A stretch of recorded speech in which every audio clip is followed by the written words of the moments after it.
Arrêtez de baiser là-dedans, faut qu'on pisse. Ça fait chier, je pisse dans le lavabo.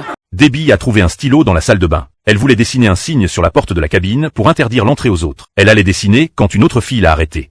Ma grossesse est au moins aussi handicapante pour ma vessie que ta paralysie pour la tienne.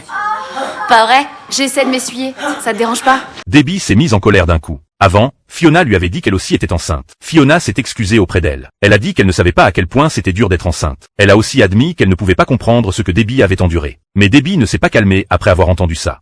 Maintenant, on va affronter ça toutes les deux.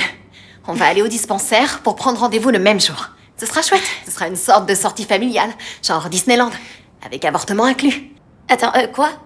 C'est comme ça que tu t'excuses? Debbie refusait catégoriquement d'avorter. Elle pensait que Fiona ne voulait tout simplement pas la laisser vivre tranquillement. Elle reprochait à Fiona de tout garder pour elle, et de toujours vouloir se mêler de sa vie privée. Elle a même crié sur Fiona, disant qu'elle était irresponsable envers les enfants. Frank était ravi d'apprendre que Fiona était enceinte. Mais Debbie lui a dit que Fiona ne voulait pas garder le bébé. Il a paniqué tout de suite. Il a vite supplié Debbie de ne surtout pas avorter. Pour lui, avoir un enfant signifie toucher des allocations. Ensuite, il a emmené Debbie au bureau des aides sociales. Il lui a dit qu'elle pourrait toucher des allocations chaque mois. Si l'enfant a des problèmes de santé, elle toucherait encore plus. Il a aussi dit à Debbie de prendre moins de vitamines prénatales. Tous les deux se sont ensuite tournés vers Fiona. Ils complotaient en secret pour la convaincre de ne pas avorter. Tu vois, c'est de l'argent gratos.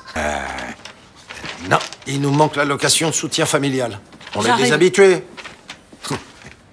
C'est comme t'accompagner à ton premier jour de travail.